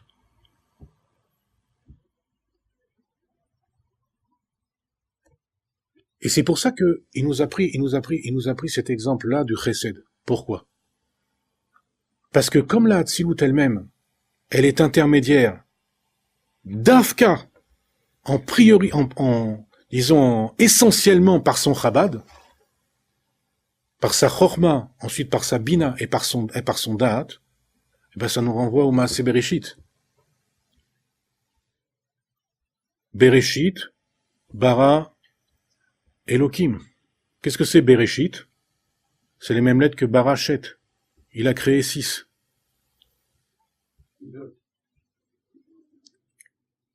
Ça veut dire que Bara, Bet, Resh, Aleph, crée 6. Quand j'ai 3 lettres, je peux avoir 6 permutations. C'est-à-dire 3 lettres, c'est les mochines. Et selon que je fais permuter les mochines en Chorma, Bina, Vedat, ou Bina, Chorma, Vedat, etc., je vais donner naissance à une Mida spéciale. Quand c'est Chorma, Bina, Vedat, justement c'est Chesed. C'est pour ça qu'ici, dans le paragraphe précédent, il préparait le terrain.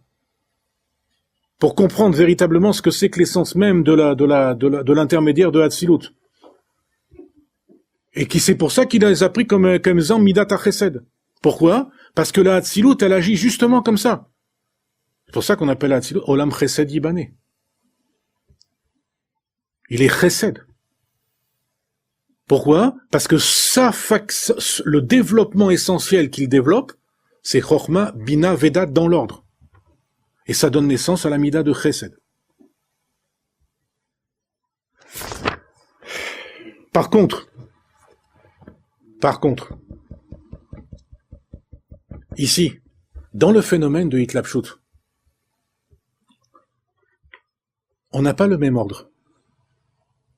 Pourquoi? Parce que quand on en arrive, par exemple, on arrive dans, comme on est tout à l'heure, on arrive dans une ambiance.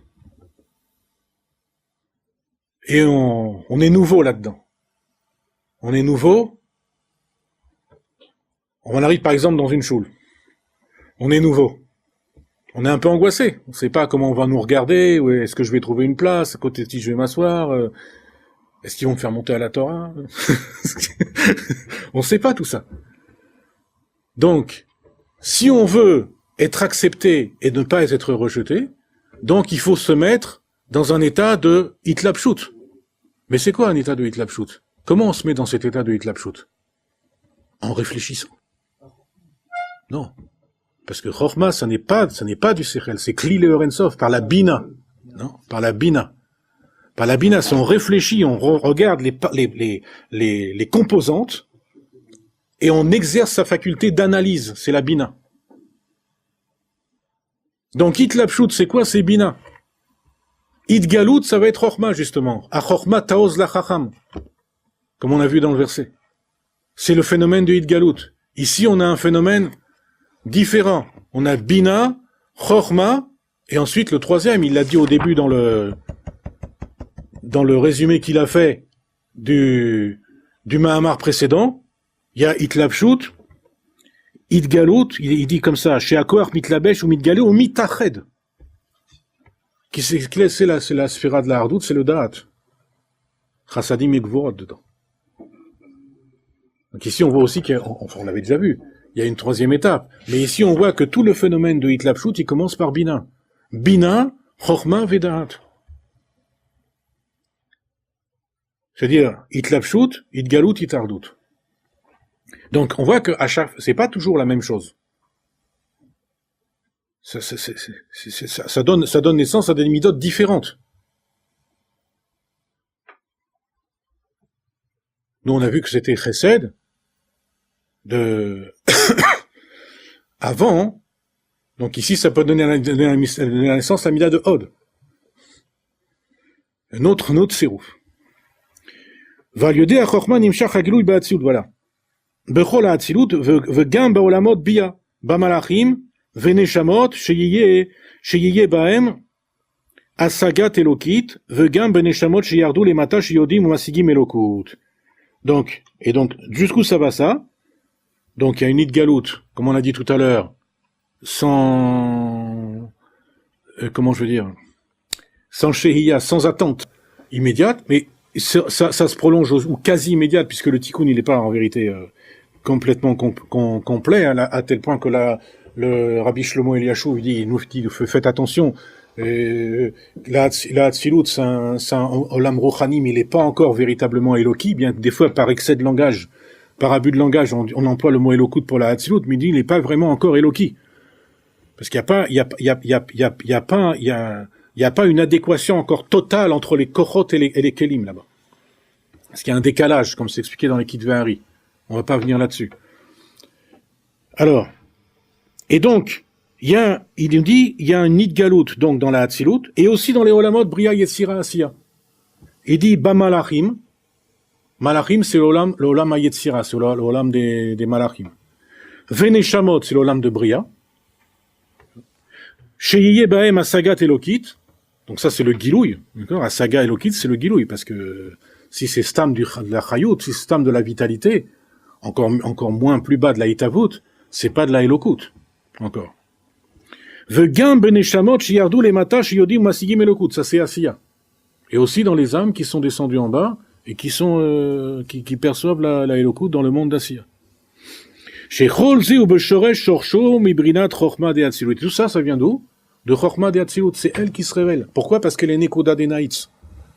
C'est pour ça qu'il a créé l'exemple avec la Chochma. On a vu pourquoi il a pris l'exemple de la Midat HaChesed, mais aussi l'exemple de la Midat HaChorma, parce que c'est Nekuda des Naïtz. Je crois qu'on l'avait déjà dit dans le premier Mahamar.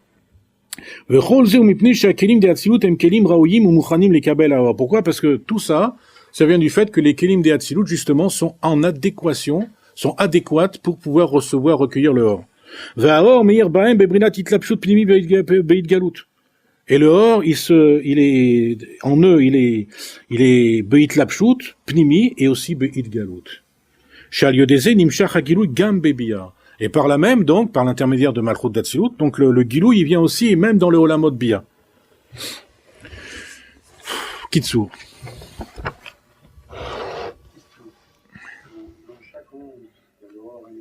Oui.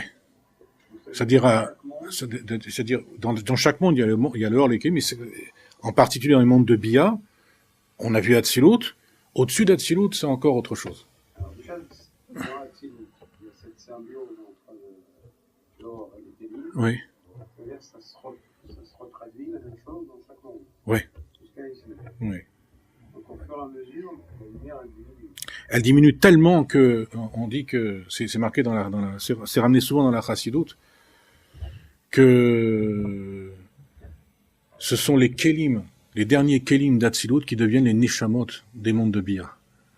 C'est-à-dire que on voit, rien que par cette expression, sans même véritablement comprendre ce qu'elle veut dire, on voit à quel point il y a une descente incommensurable entre la conscience d'Atsilut et la conscience de Bia.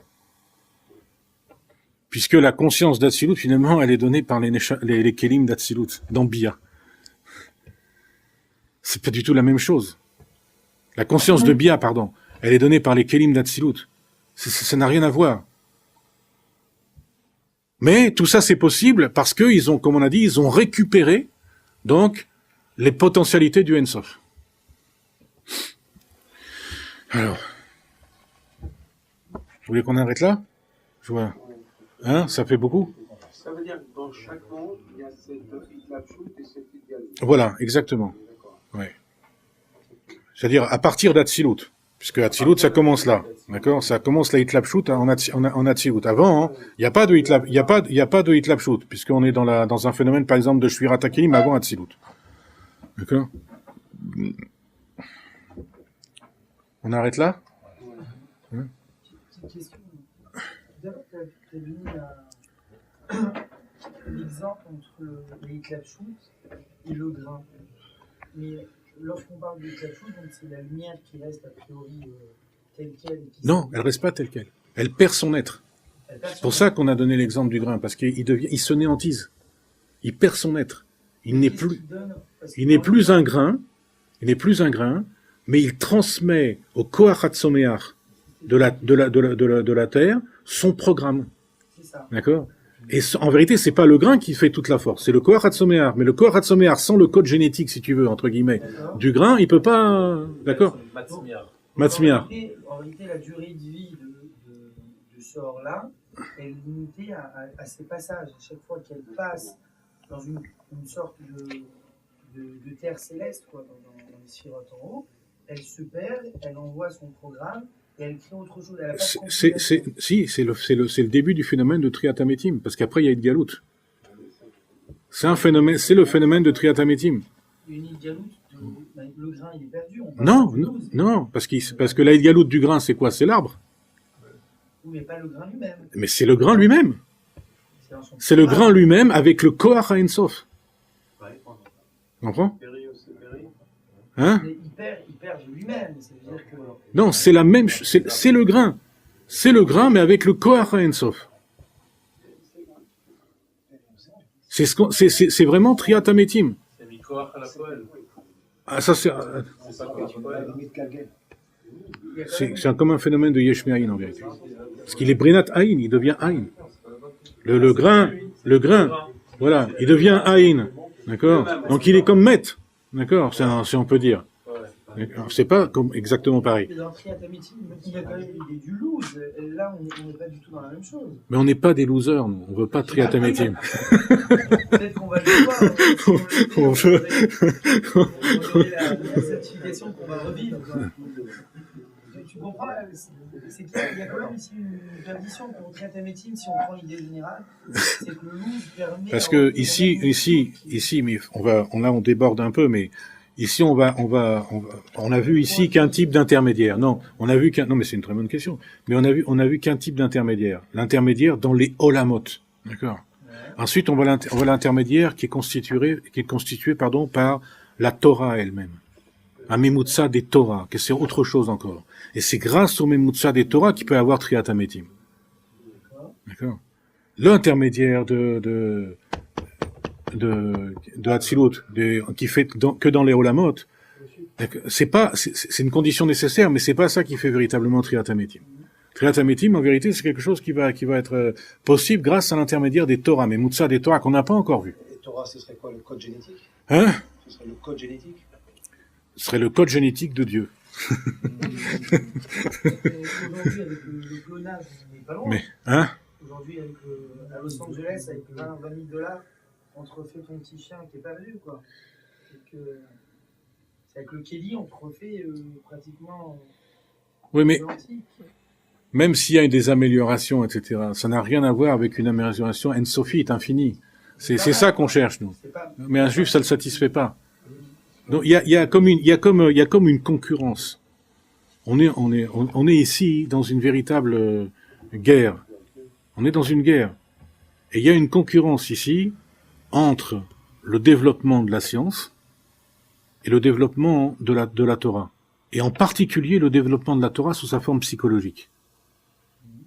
Parce que ce développement de la Torah, c'est pas simplement pour acquérir des connaissances. C'est-à-dire que quand on parle de ça, hein, quand on parle de tous ces phénomènes, qu'est-ce qu'on est en train de faire? On fait une hitlapshut. On les intègre en nous. Ces choses deviennent nous-mêmes. Elles perdent leur être de l'Ema là. D'accord? Et elles attendent de renaître à travers nous. C'est-à-dire qu'il y a une dynamique, c'est quelque chose d'actif. C'est pas stam des connaissances. On est véritablement au cœur du processus de triatamétim d'Afka quand on apprend ces choses-là. Pourquoi? Parce que toutes ces choses-là, en général, c'est pour ça que les Rébim, ils parlent d'avant le Tzimtzum. Pourquoi? Parce que là, il n'y a pas de phénomène de galoute. Au contraire. Donc pour arriver, on ne va pas développer ça ici, c'est prévu de le développer plus tard, mais pour arriver à un phénomène de triatamétim, je vais m'arrêter là, parce que je ne peux pas développer ça maintenant. C'est dommage. En réalité, donc, en fin de compte, on est ici, quand on étudie ces choses-là, on est véritablement dans un phénomène de hitlapshut. C'est-à-dire qu'est-ce qu'on fait? On prend des sujets, ici, comme ça. Mais, avec notre neshama, on les perçoit. On les perçoit dans un premier temps. Mais ça suffit pas, parce que si on s'arrête là, justement, ça vient pas de hitlapshut, ça repart. Ça devient évanescent, et on peut plus le maîtriser. Alors, pour ça qu'il faut, le Rabbi Rachab, on l'appelle le Rambam de la Chassidoute, parce que il nous met ça justement dans des hauteurs, dans des kélim, pour que ce soit be'itlapshut, que ça reste. Mais quand c'est dans des kélim aussi, ça perd son être. Mais le kéli aussi, c'est lui qui a la yecholet. C'est lui qui a le koach ha yecholet. C'est-à-dire qu'il y a cette force infinie qu'on avait vu dans le fameux chapitre 3, on a eu tant de mal à que le koach ha-yecholet, c'est quand le nefesh, il est nocé et takochot. Je sais pas si vous vous rappelez.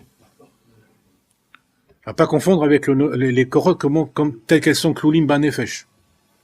Le koach ha-yecholet, il est nocé et takochot. C'est-à-dire là, c'est véritablement sans aucune limite. Et donc, en vérité, tout ça, ça vient be'itlapshut pour déclencher le koach ha-yecholet. Tout ça, c'est le facteur déclencheur, comme la graine est le facteur déclencheur du koach hatzomeach.